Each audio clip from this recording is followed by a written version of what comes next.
எல்லாருக்கும் happy new year. இந்த வருஷம் இன்னும் சிறப்பாக இருக்கட்டும் எல்லாருக்கும். இந்த வருஷம் கலந்துக்கிற முதல் ஃபங்க்ஷன். ஸோ எனக்கு ரொம்ப சந்தோஷமாக இருக்குது.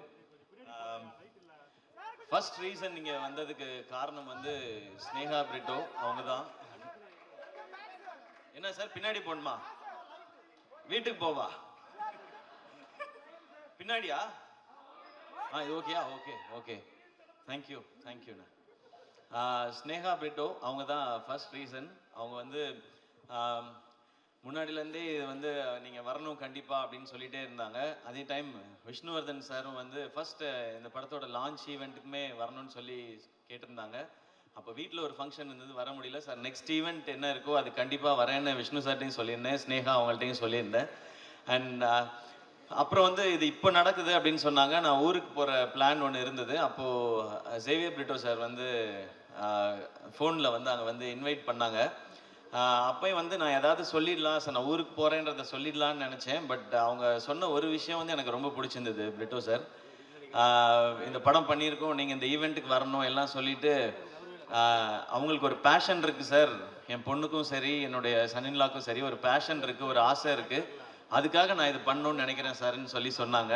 ஓகே, அவங்க பேஷனுக்காக இவ்வளோ பண்ணணும்னு நினைக்கிறாங்க அப்படின்னு நினைக்கும் போது கண்டிப்பாக நம்ம அதில் ஒரு பார்ட்டாக இருக்கணும்னு நினச்சேன். ஏன்னா அவங்க ஈஸியாக சொல்லியிருக்கலாம், இது எதுக்கு நமக்கு, இது வேண்டாம், நமக்கு தான் இவ்வளோ பிஸ்னஸ் இருக்குது, அதெல்லாம் பார்க்கலான்னு சொல்லியிருக்கலாம். இல்லை, அவங்களுக்குன்னு ஒரு கனவு இருக்குது, அந்த கனவுக்கு நம்ம சப்போர்ட் பண்ணணுன்னு நினைக்கிறதுன்றது ஒரு ரொம்ப பியூட்டிஃபுல்லான ஒரு தாட் அது. அண்ட் அதை தாண்டி சேவியர் பிரிட்டோ சாரை பற்றி நிறைய நான் கேள்விப்பட்டிருக்கேன் இதுக்கு முன்னாடி, எவ்வளவு நல்ல மனிதர் அப்படின்னு சொல்லி. அது நிறைய விஷயங்கள் சொன்னாங்க. அவங்க ஒவ்வொருத்தட்டையும் பழகுற விதம், அவங்க தொழிலில் அவங்க காட்டுற அக்கறை, மற்றவங்களுக்கு கொடுக்குற மரியாதை, அவங்களுக்கு எவ்வளோ பணம் என்ன வந்தாலுமே அவங்க ஒரு ஹியூமனாக ரொம்ப நல்ல மனிதர்னு சொல்லி அவங்கள பற்றி நான் நிறையா கேள்விப்பட்டிருக்கேன் சார். அது மிக முக்கிய காரணம் சார் இன்னைக்கு இந்த மேடைக்கு நான் வரணும்னு நினச்சதுக்கு, இந்த ஃபங்க்ஷனுக்கு வரணும்னு நினச்சதுக்கு. ஏன்னா நம்ம லைஃப்பில் வந்து எல்லா உறவுகளையுமே வந்து நம்ம அதிகமாக எங்கேயாவது ஒரு சான்ஸ் கிடைக்கும்போது நம்ம பேசிடுவோம். அப்பா அம்மா, அண்ணன் தம்பி, அக்கா தங்கச்சி, இல்லை ஃப்ரெண்ட்ஸ், அப்படி இருந்தால் கூட பேசிடுவோம். ஆனால் இந்த மாமனாருன்ற ஒரு கேரக்டர் வந்து ரொம்ப முக்கியமான கேரக்டர் எல்லார் லைஃப்லேயும்.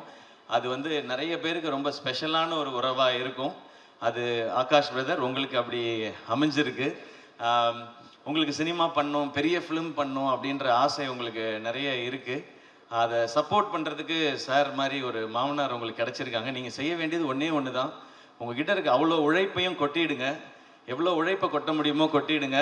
தமிழக மக்கள் உங்களை அள்ளிப்பாங்க. உங்கள் அப்பா கொடுத்த இடத்த உங்களுக்கு கண்டிப்பாக கொடுப்பாங்கன்னு நினைக்கிறேன் நான். ஏன்னா ஃபர்ஸ்ட் ஃபிலிம் வந்து ஒரு எக்ஸ்பெரிமெண்ட்டாக பண்ணலாம், இந்த அளவில் பண்ணலாம், இப்படி பண்ணலாம் அப்படி நினைக்காம லான்ச்சே இவ்வளோ பெருசாக இருக்கணும்னு நினச்சி இப்படி ஒரு ஃபென்டாஸ்டிக்கான டைரக்டரை தேடி பிடிச்சி இப்படி ஒரு படம் பண்ணணும்னு நினைக்கிறாங்க. ஸோ நீங்கள் அவங்களுக்கு திருப்பி கொடுக்க வேண்டியது ஒன்று தான், உங்களுடைய உழைப்பும் சக்ஸஸும் மட்டும்தான். அதை பார்த்தா அவங்க ரொம்ப ஹாப்பியாக இருப்பாங்கன்னு நினைக்கிறேன். அது இந்த படத்தில் நடக்கும்ன்ற நம்பிக்கையும் எனக்கு இருக்குது. இந்த ட்ரெய்லர் எனக்கு அன்றைக்கி வீட்டில் வரும்போது காமிச்சாங்க, இந்த சாங்ஸ்லாம் கேட்கும் பொழுது. ஏன்னா எனக்கு என் மாமனார் ரொம்ப ஸ்பெஷல். எனக்கு பொண்ணு கொடுத்ததே பெரிய விஷயம். ஏன்னா நான் என்னோட தாய் மாமா தான் அவங்க. இருந்தாலும் எனக்கு வந்து நிரந்தரமான வேலையோ அதெல்லாம் எதுவும் இல்லை. டெலிவிஷனில் இருந்த காம்பேரர் ஒரு எபிசோட் பண்ணால் 4500 ரூபாய் கிடைக்கும். இப்போ பாலா, ஏஞ்சலின்லாம் நிறைய வாங்குறாங்க இப்போ விஜய் டிவியில். ஏன்னா விஜய் டிவி வளர்ந்துருச்சு. இவங்க இந்த ஈவெண்ட்டுக்கே எனக்கு தெரிஞ்ச லட்சத்தில் தான் வாங்கியிருப்பாங்கன்னு நினைக்கிறேன். ஸோ அப்போல்லாம் 4500 ரூபாய் தான் கொடுப்பாங்க. ஸோ பரவாயில்ல. ஆனால் எங்கள் மாமனார் என்ன சொன்னார்னா, அவன் ஏதோ ஒன்று பண்ணணும்னு நினைக்கிறான், மெட்ராஸ்க்கு போய் சர்வை பண்ணுறதே பெரிய விஷயம், அவன் சினிமாவுக்கு போகணுன்னு நினைக்கிறான், சப்போர்ட் பண்ணுவோன்னு சொன்னாங்க. எனக்கு இன்றைக்கி மேடை பார்க்கும் பொழுது நான் என் மாமாவுக்கு, மனோர் மாமாவுக்கு தேங்க்ஸ் சொல்லணும்னு நினைக்கிறேன். இந்த மேடையில் அவங்க தான் என்னை தைரியமாக சப்போர்ட் பண்ணது. போடா, ஏதாவது ஒன்று முயற்சி பண்ணுறான், அவன் பண்ணணும்னு நினைக்கிறான், பண்ணுறா, பார்த்துக்கலான்னு சொல்லி. ஏன்னா அவருக்கு வந்து ஒரு 43 வயசில் எங்கள் மாமாவுக்கு ஹார்ட் அட்டாக் வந்துடுச்சு. அப்போ அவர் பிஸ்னஸ் எல்லாம் விட்டுட்டார். ஏன்னா அவருக்கு 2 பொண்ணு, அந்த 2 பொண்ணுங்களை பார்த்துக்கணும். அந்த டைம் தான் எங்கள் அப்பா இறந்துருந்தாங்க. அப்போது என் அக்காவுக்கு வந்து 2 பசங்க இருக்காங்க, எனக்கு 2 பசங்க இருக்காங்க. நான் வேலைன்னு என் உயிருக்கு எதுவும் வந்துடக்கூடாது, இவங்களை பார்த்துக்கிறதுக்காக இருக்கணும்னு சொல்லி அவர் வேலையவே விட்டார். அப்புறம் எனக்கு சப்போர்ட்டும் பண்ணார். என் பொண்ணை கட்டி கொடுத்துருக்கேன், ஒரு வேலைக்கு போடா, 1 லட்ச ரூபா 2 லட்ச ரூபா சம்பாரிடா, படிச்சிருக்கீங்கன்னு சொல்லாமல் உன் கனவை நோக்கி போடா அப்படின்னு சொல்லி சொன்னாங்க. ஸோ எனக்கு கிடைச்சிருக்க மாதிரி உங்களுக்கும் ஒரு மாமனார் கிடைச்சிருக்காங்க. அது ரொம்ப ஒரு அழகான ஒரு உறவு மாமனாருங்கிறது. இந்த படம் இப்படி ஒரு டீம் எல்லாம் சேர்ந்து பண்ணியிருக்கிறாங்க. அண்ட் ஃபஸ்ட்டு சாங்ஸ் கேட்கும் பொழுது பயங்கரமாக இருக்குது. அது சொல்லவே தேவையில்லை. யுவன் சாரும் விஷ்ணு சாரும் சேர்ந்தா அது ஒரு மேஜிக்கல் காம்பினேஷன் தான். நான் காலேஜ் படிக்கும்போது உங்கள் கேசட்ஸ் அவ்வளோ வாங்கி வச்சுருக்கேன். நான் ஒரிஜினல் கேசட் தான் வாங்குவேன். எனக்கு காலேஜ் படிக்கும்போது இருந்த ரெண்டே பழக்கம் வந்து ஒன்று சினிமா பார்க்குறது, இன்னொன்று கேசட் வாங்கி பாட்டு கேட்குறது. நமக்கு வேறு இதெல்லாம் கிடையாது, காலேஜ் டைம்லேருந்தே கிடையாது அது. ஸோ காசு சேர்த்து வைக்கிறது எல்லாமே சினிமா பார்க்குறதுக்கும் பாட்டு கேட்குறதுக்கு மட்டும்தான். எனக்கு நல்ல ஞாபகம் இருக்குது. குறும்பு தான் ஃபஸ்ட் டைம் வந்து அந்த ரீமிக்ஸ் கல்ச்சரை கொண்டு வந்துச்சுன்னு நினைக்கிறேன் சார். ஃபஸ்ட்டு சாங் நீங்கள் ஆரம்பித்து வச்சது தான் நினைக்கிறேன். அதுக்கப்புறம் அவங்க சொன்ன மாதிரி அறிந்தும் அறியாமலும் பாட்டு கேட்டுட்டு தான் வந்து இந்த படத்தை போய் பார்க்கலாம் அப்படின்னு சொல்லி தோணுனது. உங்களுடைய எல்லா படங்களும் அந்த மாதிரி. உங்களோட எல்லா படத்தையும் நான் பார்த்துருக்கேன் சார். தேட்டரில் தான் பார்த்துருக்கேன். பாஞ்சா உட்பட போய் பார்த்துருக்கேன். அது நீங்கள் டைரக்ட் பண்ணியிருக்கீங்கன்ற ஒரு காரணத்தினால போய் பார்த்தேன். ஒரு பயங்கரமான ஒரு ஃபிலிம் மேக்கர் விஷ்ணு சார். அவருடைய அந்த கலர் சென்ஸாக இருக்கட்டும், ஆர்டிஸ்ட்டை ப்ரெசென்ட் பண்ணுற விதமாக இருக்கட்டும், அந்த ஸ்டோரியை கொண்டு போகிறது, மியூசிக்காக இருக்கட்டும், அது ஒரு புது ஃபீலில் இருக்கும். நீங்கள் சொன்ன மாதிரி உங்களோட ரொமான்டிக் ஒரு ட்ராமா, அதுக்குள்ளே ஒரு ஆக்ஷன் அப்படின்றது உங்களுக்கு புதுசு மாதிரி நாங்களும் அதை புதுசாக எக்ஸ்பீரியன்ஸ் பண்ணுறதுக்கு ரெடியாக இருக்கோம் சார். அண்ட் இப்போ நீங்கள் ஸ்டேஜில் பேசும்போது கூட பார்த்தேன், அதித்திட்ட கூட கேட்டுட்டு இருந்தேன், சார் எல்லாரையும் பாராட்டுறாரா திட்டுறாரா? You you I will kill you அந்த மாதிரி தான் இருந்துச்சு. ஏன்னா பாதி இங்கிலீஷில் வேறு இருந்துச்சு சார், கொஞ்சம் புரியல வேறு எனக்கு. அந்த எனர்ஜி எனக்கு ரொம்ப பிடிச்சிருக்கு சார். அது உங்களுடைய படங்கள்லையும் இருக்குது. இந்த படம் இன்னும் ஸ்பெஷலாக இருக்குது. அண்ட் ஷேர்ஷா ஒரு அமேசிங்கான ஃபிலிம். நான் சார் அன்றைக்கி பார்க்கும்போது கூட சொன்னேன், அமரன் வந்து ஃபஸ்ட்டு அந்த டீசர் ட்ரெய்லர்லாம் வரும்போது தமிழ் சினிமாவிலேருந்து ஒரு ஷேர்ஷா அப்படி தான் சொன்னாங்க. அப்படி ஒரு ஷேர்ஷா மாதிரி ஒரு படம் எடுத்துகிட்டு அதுக்கு வேற ஒரு கான்ட்ராஸ்டாக இப்போ நேசிப்பாயான்னு ஒரு ஃபிலிம் எடுத்துருக்குறாங்க சார். ஸோ ஷேர்ஷா என்ன பண்ணிச்சோ மேஜிக், அது இந்த நேசிப்பாயா இங்கே இப்போ பண்ணோம் நம்புறேன் சார். ஒரு ஃபென்டாஸ்டிக்கான release date Jan 14 Pongal. And Akash bro உங்களுக்கு ஃபஸ்ட் ரிலீஸே வந்து பொங்கல் ரிலீஸாக அமைஞ்சிருக்கு. ஸோ எல்லாமே கரெக்டாக செட் ஆகிருக்குன்னு நினைக்கிறேன். ஒரு பெரிய சிக்ஸராக அடிச்சிருங்க, ஸ்டேடியமுக்கு வெளியே பால் போய் விழுகிற மாதிரி நடந்துடணும்னு நினைக்கிறேன். அண்ட் அதித்தி, இப்போ அதித்திட்ட சொல்லிட்டு இருந்தேன், தொடர்ந்து இந்த மாதிரி ஒரு ஸ்ட்ராங் ரோல்ஸ் இருக்கிற ஃபிலிம்ஸாக கண்டினியூஸாக பண்ணுங்கள். இன்னும் ஸ்பெஷலான ஃபிலிம்ஸ் எல்லாம் இன்னும் நிறையா இதே மாதிரி பண்ணுங்கள். இன்னும் உங்களுடைய எல்லா டைமென்ஷன்ஸும் தெரியட்டும் ஸ்ரீலன்னு சொல்லி அவங்கள்ட்ட ஒரு செம்ம எனர்ஜி இருக்குது. அது இன்னும் இந்த மாதிரி நல்ல டிரெக்டர்ஸ், இந்த மாதிரி சூப்பர் ஃபிலிம்ஸ் வரும்போது அதெல்லாம் வெளியில் தெரியும்னு நினைக்கிறேன். Best wishes Aditi. நானும் கரெக்டாக பேசிட்டேன்னா ஓகேவாக தான் பேசியிருக்கேன்னா அவ்வளோதான் பொய் சொல்ல வருது அதித்தி, அதுக்கு மேலே வர சொல்கிறேன். பட் அண்ட் சரத் சார் வந்து அவரோட இன்னும் நான் நடிக்கிறதுக்கான வாய்ப்பு எனக்கு இன்னும் கிடைக்கல. சரியான ரோல் இன்னும் அவருக்கான ரோலை எழுதலைன்னு நான் நினைக்கிறேன். ஏன்னா அவருக்கு என்ன மாதிரி ரோல் கொடுக்கணும்னு தெரிய மாட்டேது. இன்னும் எங்கே அப்படியே தான் இருக்கார் சார். நீங்கள் வேறு ஸ்டேஜில் ஏஐ பட பாட்டெல்லாம் ஞாபகப்படுத்திட்டீங்க. அதை பற்றின கருத்துக்கள்லாம் என்கிட்ட சொல்லிட்டு இருந்தார் சார். அப்படியாண்ணே? அது எதுவும் மேடையில் சொல்ல முடியாது, சாரி. நீங்கள் வேணால் முன்னாடி ஷூட் பண்ணியிருப்பாங்க, இந்த அண்ணெல்லாம் நல்லா அப்படி கிட்ட ஜூம் பண்ணி ஷூட் பண்ண லிப் ரீடிங்கில் கண்டுபிடிச்சிக்கங்க நீங்கள். அண்ட் சரத் சார், உங்களோட எனர்ஜி அது சூப்பர் சார். எப்போவுமே கண்டிப்பாக சீக்கிரம் ஒரு செம்ம படம் பண்ணுவோம் அப்படின்னு நான் நம்புகிறேன் சார்.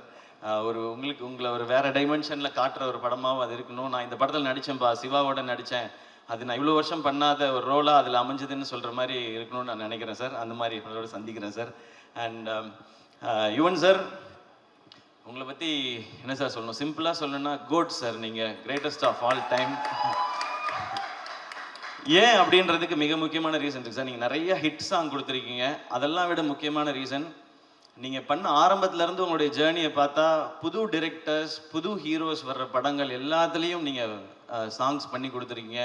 அது சின்ன படம் பெரிய படம் பார்க்காம, பெரிய டைரக்டர் சின்ன டைரக்டர் பார்க்காம, பெரிய ஹீரோ சின்ன ஹீரோ பார்க்காம என்னை நம்பி வரீங்க. இந்த கதை எனக்கு பிடிச்சிருக்கு, நான் இதுக்கு நல்ல சாங் கொடுக்குறேன்னு சொல்லி எல்லாருக்கும் ஒரே மாதிரி ஹிட் சாங் கொடுத்துருக்கீங்க சார். அது மேபி அது அப்பாட்டிருந்து வந்ததுன்னு நினைக்கிறேன், அது பிளட்டில் இருக்குதுன்னு நினைக்கிறேன். அதனால தான் எனக்கு சொல்லணும்னு தோணுது sir. Your greatest of all time. Maybe நீங்கள் வந்து பியாண்ட் டைம்னு நினைக்கிறேன் சார். உங்களோட அவ்வளோ பாட்டு நான் இன்னொரு எங்கள் பட ஃபங்க்ஷன்லேயும் சொன்னேன், ஹீரோ ஃபங்க்ஷன்லேயும்.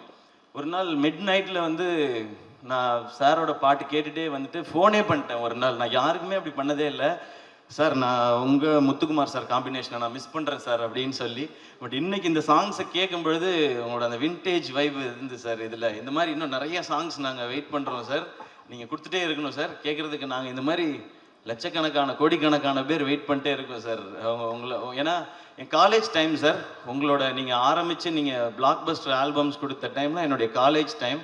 ஸோ நீங்கள் இந்த மாதிரி விஷ்ணு சார், எல்லாரோடையும் ஒர்க் பண்ணும்போது அந்த சாங்ஸ்லாம் எங்களுக்கு நீங்கள் எல்லாரையும் கேட்கும்போது என்ன கேட்டிருந்தா நான் சிச்சுவேஷன் சாங்காக சொல்லிக்கிட்டே இருந்திருப்பேன் சார். நாங்கள் அப்படி இந்த பாட்டெல்லாம் கேட்கும்போது, இப்போ பாட்டை கேட்கும்போதும் எங்கள் காலேஜில் அந்த டிபார்ட்மெண்ட்டில் படித்த அந்த பொண்ணு அவள் போகும்போது எனக்கு இந்த பாட்டு தானே ஞாபகம் வந்துச்சு அப்படி தோணும் சார். அது we always love you sir, we always love you and thanks for all the lovely tracks sir. இந்த படத்துலையும் சூப்பராக இருந்தது. அண்ட் நான் வேறு யாரையும் மிஸ் பண்ணலன்னு நினைக்கிறேன். இல்லை ஓகே. நேசிப்பாயா எல்லாரும் தியேட்டரில் வந்து பாருங்கள். இந்த மாதிரி ஃபிலிம்ஸ், இந்த மாதிரி ஜானர்ஸ் கண்டினியூஸாக ஹிட் ஆனால் இந்த மாதிரி படங்கள் இன்னும் நிறைய வரும் அண்ட் நிறைய ஹாலிடேஸ் இருக்குது. டெஃபினட்டாக இது பொங்கலுக்கு ஒரு நல்ல ஃபிலிமாக இருக்கும்னு நினைக்கிறேன். பொங்கலுக்கு இன்னும் நிறையா ஃபிலிம்ஸும் வருது. எல்லா ஃபிலிமுக்கும் என்னோட விஷஸ் எல்லாமே சேர்ந்து தியேட்டர்ஸ்க்கு டிஸ்ட்ரிபியூட்டர்ஸ்க்கு ஒரு பெரிய லாபகரமான ஒரு பொங்கலாக இந்த வருஷம் இருக்கட்டும். And thank you so much. இந்த படத்தில் இன்வால்வ் ஆன அத்தனை பேருக்கும் என்னுடைய விஷஸ் அண்ட் கங்க்ராச்சுலேஷன்ஸ். அண்ட் கல்கி, ஹாய். நான் ஃபஸ்ட் டைம் வந்து I meeting you for the first time. I've seen all your performances. Wait, I forgot 2 lines. தமிழ்லேயே சொல்லிடுறேன். உங்களோட பர்ஃபார்மன்ஸஸ் எல்லாம் எனக்கு ரொம்ப ரொம்ப பிடிக்கும். ஸோ ஃபர்ஸ்ட் டைம் மீட் பண்ணுறேன். Very happy to meet you. And hi Shiv, I saw you in Shershaah. You are too good. Thank you.